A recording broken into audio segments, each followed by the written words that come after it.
Hablemos entonces de los fenicios. Hablemos de la ciudad de Tiro, que era una de las 3 ciudades más importantes de Fenicia. Había Tiro y Nueva Tiro. Tiro estaba en el continente asiático y Nueva Tiro era una ciudad en una islita.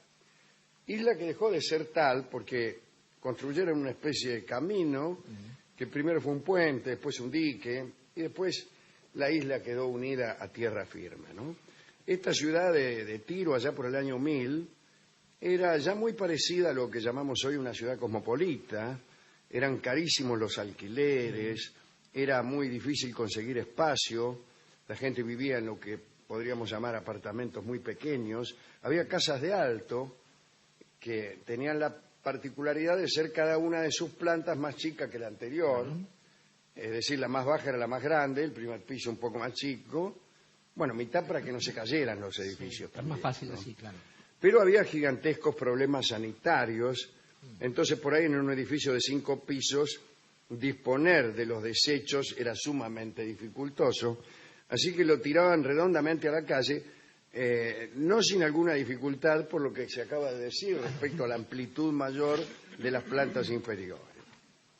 Las calles de Tiro debieron ser todo un espectáculo, porque una de las costumbres de aquella época era el sexo público, en la calle directamente.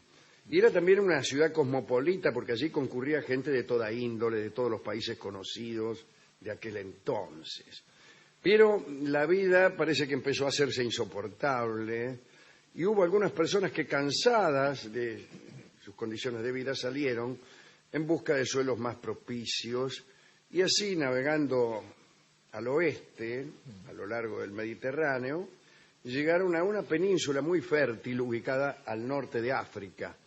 Desembarcaron, mataron a los aborígenes, ofrecieron sus plegarias a Moloch, un dios espantoso con aspecto de becerro, y empezaron a fundar una nueva ciudad que más tarde iba a llamarse Cartago. Quiere decir que los cartagineses eran hijos de los fenicios y de ellos heredaron 2 cosas: el genio comercial y también su afición a los sacrificios humanos. Bueno, es casi lo mismo. Casi lo mismo. Los fenicios tenían una religión abominable. Disfrutaban muchísimo con los sacrificios humanos, incluso el sacrificio de niños. Y habían inventado una serie de artefactos que hacían todavía más cruel la muerte de los sacrificados, por ejemplo, amplificando los gritos de las víctimas. Fundaron un gran número de empresas, de negocios en África, en España y en Francia. En un momento dado dominaban la mitad del Mediterráneo y miraban con codicia a la otra mitad.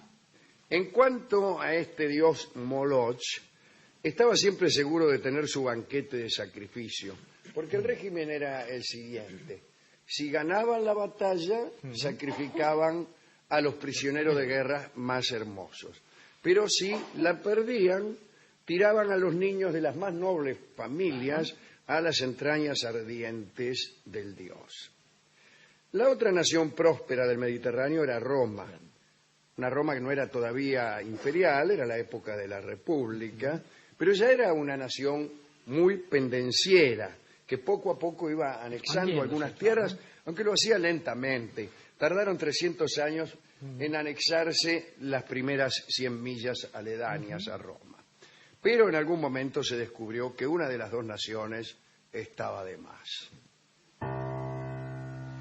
El caso fue que un día se armó, tuvieron lugar las guerras púnicas, que son 2. La primera duró 23 años y se realizó principalmente en el mar. Bueno, al principio los cartagineses tenían todas las ventajas porque los romanos hacían unos barcos de porquería. Pero los romanos eran buenos alumnos de quienes los vencían y empezaron a aprender y ganaron la guerra y se anexaron la isla de Sicilia. El jefe de los cartagineses en esta primera guerra que perdieron fue un señor llamado Amílcar Barca. Una noche, 7 años después de la derrota, tomó a su pequeño hijo de 9 años, que se llamaba Aníbal, lo llevó a al templo. Sí. Yo podía seguir. Lo llevó al tiempo que le acariciaba la cara, por ejemplo, en dirección al templo de Baal, de Santiago Baal, que era otro de los dioses simpáticos que tenían los fenicios, y allí lo hizo jurar frente a Moloch que seguiría odiando a los romanos hasta el fin de sus días. Y efectivamente nunca olvidó el pequeño Aníbal su promesa de odio. Pasaron 25 años, en los que hubo paz, pero en el año 218 a.C. se armó la podrida. Empezaron los romanos a mandar unas legiones a atacar España, donde ya estaban los cartagineses. Hay ciudades de España que tienen nombre cartaginés, como por ejemplo Cartagena, que quiere decir la pequeña Cartago. O por ejemplo Gades, Cádiz. que es Cádiz. Bueno, muy bien. El ejército romano ya se iba a embarcar para el África cuando viene la noticia de que los cartagineses, mandados por Aníbal, habían cruzado los Alpes y estaban avanzando por las tierras del norte de Italia. Así que los romanos, que habían planeado esta segunda guerra púnica como una guerra de conquista, resulta que tuvieron que transformarla rápidamente en una guerra de defensa. Entonces le dijeron a los soldados: muchachos, primero deben morir antes de ceder un solo palmo de terreno.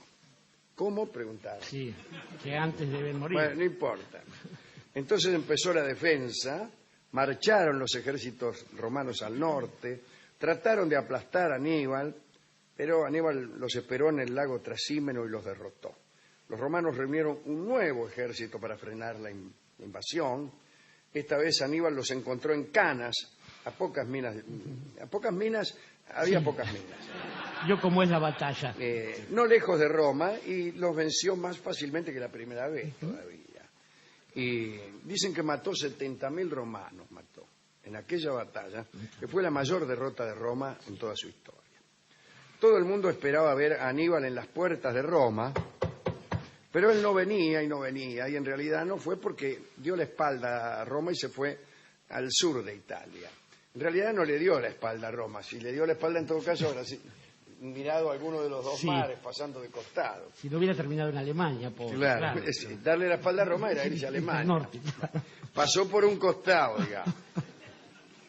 Bueno, nadie se explicaba por qué, pero sucedía que Aníbal en aquella batalla también había perdido mucho.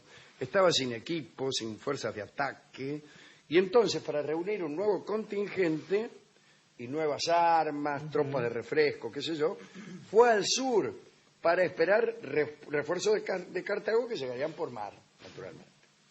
El ejército romano estaba entonces bajo el mando de Quinto Fabio Máximo, a quienes sus compatriotas llamaban Cunctator, el vacilante. En realidad es el contemporizador. El contemporizador. ¿No? Es un poco más. Exactamente. Porque su política consistía en no decidirse nunca a tomar una resolución. La verdad es que el vacilante era más vivo de lo que parecía. Él creía que era mucho mejor postergar para mañana las batallas que podían librarse hoy. Avanzaba desde lejos contra Aníbal, dando la impresión de que estaba listo para luchar. Cuando el enemigo le hacía frente, emprendía la retirada. Y resulta que los cartagineses se cansaron, se aburrieron de esto, además de que chocaban con una limitación. Sabían cómo acabar con soldados, pero no sabían cómo obtener victorias al vacío. Yo tampoco lo sé. Y la resistencia pasiva de Quinto Fabio Máximo, no debe confundirse con Mahatma Gandhi, venció allí donde las armas romanas habían sido derrotadas. Ahora Aníbal, sin embargo, seguía esperando las tropas y los refuerzos. Esperaba a su hermano Asdrúbal, que le mandaba mensajes de texto probablemente, y le decía que se encontraba apresurando los envíos, que le iba a ayudar con un ejército entrenado, con maquinaria guerrera. Y efectivamente, Asdrúbal se encaminó al asedio de Roma para reunirse con Aníbal, pero por vía de los Alpes, otra vez. Había logrado vencer a la guarnición romana de España. Aníbal se enteró de estas noticias, sintió una gran alegría, imagínense. Claro. Se alistó para recibir al hermano y juntos iban a marchar Aníbal y Asdrúbal contra la ciudad del Tíber, o del Tevere, que es Roma. Pero un día que Aníbal esperaba la llegada de Asdrúbal, llegó a su campamento un bulto Caramba. enviado por los romanos, y al abrirlo encontró la cabeza de su hermano. ¿Qué es esto?, preguntó. La cabeza de tu hermano, le dije. Los romanos habían derrotado inesperadamente al ejército de Cartago y habían dado muerte a su jefe. Bueno, esto fue un golpe mortal para las esperanzas de Aníbal. Desde ese instante resultaba inútil su permanencia en Italia y los romanos entonces se lanzaron en ofensiva contra Cartago. Aníbal tuvo que regresar rápidamente al África, ahora ya para defenderse de la invasión romana. Había llegado a Italia como un hombre joven, como un gran invasor, y volvió a Cartago como un hombre desilusionado y sin fuerzas. El odio ya se había vuelto locura y desesperación. Educado en el odio contra Roma, padeció él la misma derrota que su padre. Se sintió traicionado por sus dioses, reunió los últimos restos de sus ejércitos, se lanzó contra los romanos, se encontró con ellos en Zama y perdió. Pidió la paz, estuvo un breve tiempo tranquilo en Cartago, pero los romanos sospecharon, y con razón, que se hallaba preparando un nuevo golpe, y entonces pidieron a Aníbal que se trasladara a Roma, y Aníbal, recordando la suerte de su hermano Asdrúbal, no les hizo caso y rajó para Antioquía, en Asia Menor, ¿no? Los romanos lo persiguieron, él siguió huyendo, lo atraparon en Bitinia, en las costas del Mar Negro, y cuando Aníbal vio que no podía escapar, se suicidó. Le esperaba a Cartago algo todavía peor, Tremendo. la destrucción total por parte de los romanos que, según es fama, la borraron de la faz de la tierra y sembraron sal. Que no quede piedra sobre piedra y poner sal encima, se dijo en el Así Senado es. como orden, ¿no? Ya sin contra, los romanos prosiguieron su expansión. Ustedes saben cómo terminó. Sí. Podríamos decir que la expansión propiamente dicha terminó en el año 113, que es cuando el Imperio Romano alcanzó su máxima extensión bajo el gobierno de Trajano. También podemos decir que la expansión terminó en el año 476, cuando los bárbaros aniquilaron el imperio.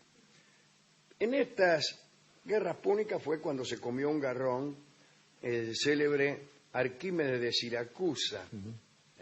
Se recuerda que estaba resolviendo unos problemas geométricos con un palito en la tierra y vino un soldado cartaginés y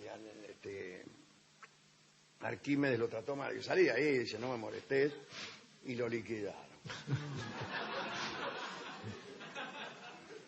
La ciencia también aportó su sangre. Si hay un principio de Arquímedes, siempre hay un final también. Ese fue el final de Arquímedes.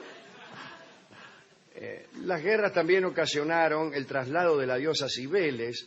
Había una leyenda que decía que Roma iba a prevalecer sobre sus enemigos si es que la diosa, que era oriental, era trasladada a Roma.